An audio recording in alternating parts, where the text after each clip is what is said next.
Hello, good evening, friends. Welcome back. Today it's Mother's Day, so I thought to share a story, and this video is specially to tribute to all the mothers, right? So that's why I've written tribute to a mother. Let's talk about like today it's Mother's Day. हम सभी जानते हैं जैसे कि माँ हमारे जीवन में एक बहुत ही अहम हिस्सा है, राइट?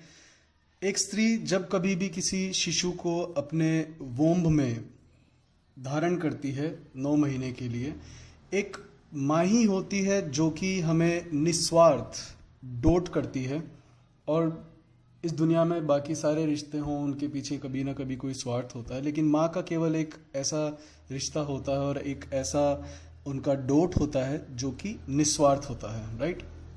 एक महिला किसी बच्चे को जब अपने गर्भ में कंसीव करती है तब हम कहते हैं कि यस देयर इज़ अ बन इन एन ओवन, राइट? एक मुहावरा भी है, बन in an oven, that means कि कोई महिला अगर गर्भवती है, राइट? तो उसके लिए हम कह सकते हैं देयर इज़ अ बन इन एन ओवन। आप में से अधिकतर को पता होगा, बट फिर भी जिनको नहीं पता है उनको बताना चाहूँगा कि पूरे मनुष्य जो प्रजाति है उसके अंदर जो प्रसव पीड़ा है, जो लेबर पेन है, इट इज़ द बिगेस्ट, मतलब it is the highest agony और प्लाइट इन ह्यूमैनिटी। अगर मनुष्य के अंदर अगर कोई सबसे ज़्यादा एगनी या प्लाइट है, यू कैन नॉट इमेजिन, जब कोई माँ एक बच्चे को जन्म देती है तो जब उसकी डिलीवरी होती है तब वह दर्द 20 हड्डियों के स्नैप होने जितना होता है, राइट? 20 हड्डियों का स्नैप होना मतलब टूटना। यू कैन यूज़, आप स्नैपचैट भी करते हो, स्नैप का आपको फोटोज़ का भी आइडिया होगा, बट स्नैप का बेसिक मतलब होता है टू ब्रेक, राइट? तो जब 20 हड्डियां एक साथ स्नैप होती है, उसका दर्द जो होता है वह एक महिला जब वह माँ बनती है तब वह सहन करती है इतना ज़्यादा प्लाइट, राइट? माँ ही है, अगर हम देखें तो इस पूरी धरती के ऊपर जो जीवन का जो क्रैडल है, जो पालना जिसके अंदर बच्चों को झुलाया जाता है, जो इस धरती के ऊपर जो जीवन का जो क्रैडल है वह एक माँ ही है। बिकॉज माँ के बिना धरती पर आप लाइफ को एग्जिस्ट नहीं कर सकते, आप सोच भी नहीं सकते कि बिना माँ के कोई जीवन यहाँ पर हो भी सकता है।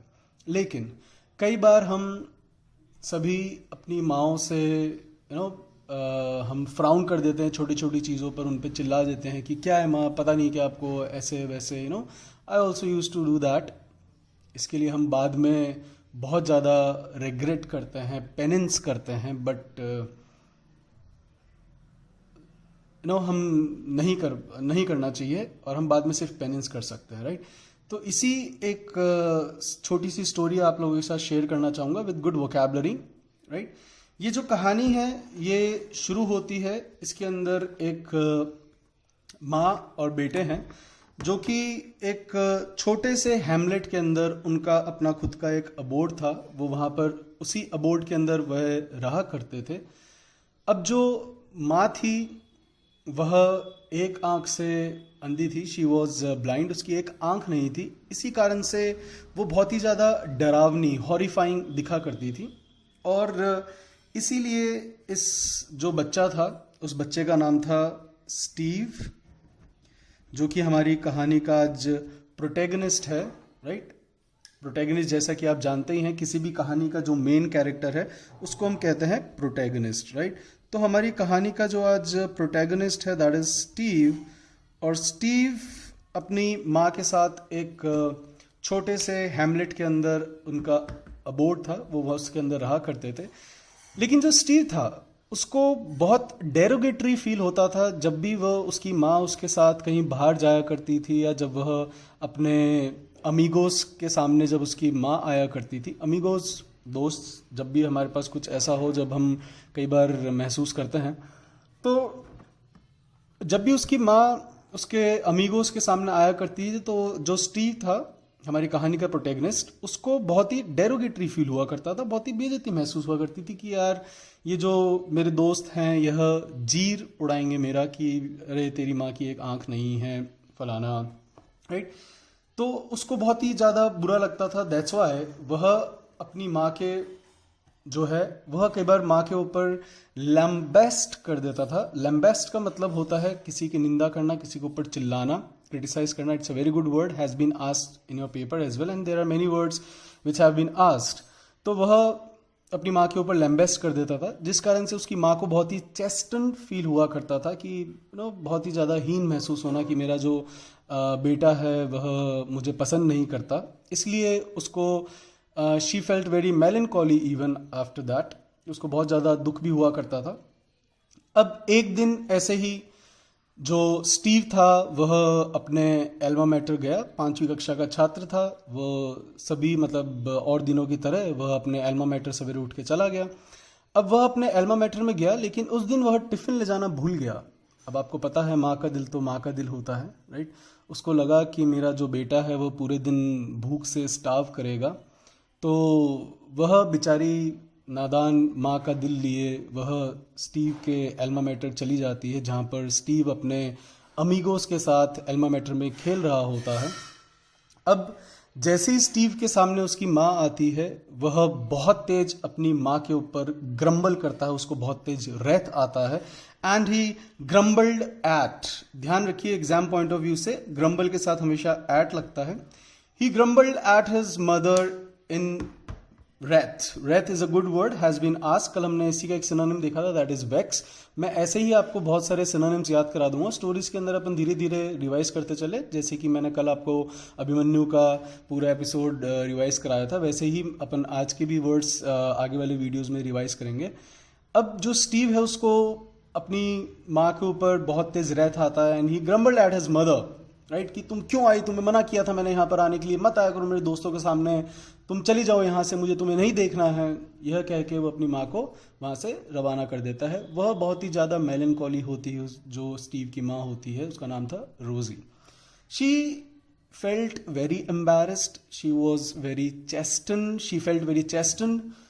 वो वहाँ से चली जाती है। अब समय ऐसे ही बीतता जाता है। जो स्टीव था, जो हमारी कहानी का प्रोटैगनिस्ट है, वह पढ़ने में बहुत ही सेपियंट था। He was sapient as you all, right. जैसे कि मैं हमेशा कहता हूँ अपनी कक्षा में कि जो छात्र हैं आप सभी बहुत सेपियंट हैं, आप सभी बहुत इंटेलिजेंट हैं, क्योंकि हम भारत में पैदा हुए हैं।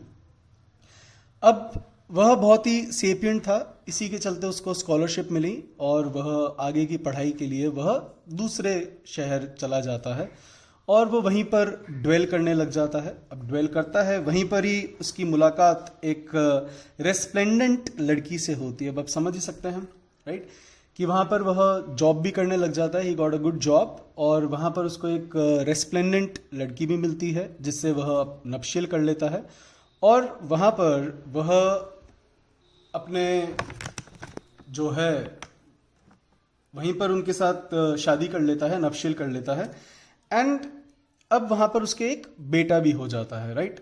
अब समय बीत गया, 15-20 साल हो गए। जो रोजी है, जो बेचारी एक आंख की महिला है, उसको अपने बेटे से मिलना की रिपाइन करती है। She repines for, after repine we always use for, right, it's a good word, इच्छा करना। So she repines for her son and she decided कि इतना मेरिड टाइम हो गया है, myriad of years have been past, कि इतने बहुत सारे जो ईयर्स हैं वो बीत गए हैं। Married is a good word, ये आपके सीडीएस और एसएससी दोनों में ही पूछा गया है, राइट। इसका सिनोनिम दैट इज वॉपिंग और many, an number, umpteen, you can use these words, अपन याद करेंगे आगे वाले वीडियोज में। तो वो सोचती है कि period of time has been past, so now let's go and meet my kid, that is Steve, जो कि हमारी कहानी का प्रोटैगनिस्ट है। और वो ये सोचकर अपने हैमलेट से रवाना होती है स्टीव के शहर की तरफ। आगे कहानी अपन नेक्स्ट वीडियो में सुनेंगे, to be continued. Let's reiterate these words, अपन एक बार इनको वापस से रीआइटरेट कर लेते हैं। मैंने आपको बताया, जब भी कभी कोई महिला किसी शिशु को अपने वोम्ब में धारण करती है, तभी वो एक माँ कहलाती है। एंड माँ ही होती है जो कि अपने बच्चे से सबसे ज़्यादा डोट करती है और निस्वार्थ डोट करती है। और जब भी कभी कोई महिला कंसीव करती है, बेबी कंसीव करना मतलब धारण करना, तब हम कह सकते हैं शी हैज़ अ बन in the oven, right, that means she is pregnant. जो एगनी है, जो प्लाइट है, जो दर्द है एक बच्चे को बेयर करने का, उसको डिलीवर करने का, that is equivalent to the snap of 20 bones, right? You can not even imagine, right? Okay, इसीलिए माँ जो है सबसे ज़्यादा रिस्पेक्टेड होती है, सबसे ज़्यादा वेनरेटेड होती हैं, right? And she is the cradle of life on this earth. But sometimes we frown at our mothers, which we should never ever do. Sometimes time doesn't give you a chance to regret even. ये जो कहानी है, ये कहानी है एक छोटे से हैमलेट की, जिसके अंदर एक माँ और बेटे अपने छोटे से एक अबोर्ड में रहा करते थे.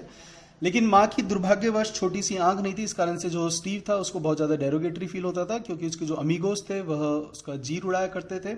इसी के चलते वो अपनी माँ के ऊपर बहुत ज़्यादा लैम्बास्ट करता था, और जिस कारण से उसकी माँ को बहुत ज़्यादा चेस्टन फील हुआ करता था और उसको बहुत मेलनकॉली फील हुआ करता था. लेकिन एक दिन स्टीव अपने एल्मा मैटर जाता है और वो अपना टिफ़िन ले जाना भूल जाता है. तो उसकी माँ सोचती है कि वह स्टार्व करेगा भूख से, तो वो उसको टिफ़िन देने पहुँच जाती है. लेकिन स्टीव, जो कि हमारी कहानी का प्रोटैगनिस्ट है, वह देखकर अपनी माँ को, उसको बहुत तेज रेथ आता है और वो अपनी माँ के ऊपर ग्रम्बल करता है. और वो पढ़ने में बहुत सेपिएंट हुआ करता था, तो इसलिए उसको स्कॉलरशिप मिलती है और वो दूसरे शहर जाता है, वहीं पे ड्वेल करने लगता है. और वहाँ पर उसको एक रेस्प्लेंडेंट लड़की मिलती है जिससे वो नपशियल कर लेता है, और उसके एक बेटा भी होता है. लेकिन माँ का दिल है तो उसकी repine for her son, she repines for her son. वो अपने बेटे के लिए उसकी इच्छा करती है, क्योंकि myriad of time have been past. So वह उससे मिलने की कोशिश करती है, राइट? आगे ये कहानी अपन सुनेंगे नेक्स्ट वीडियो में. Till then take care and respect your mothers please.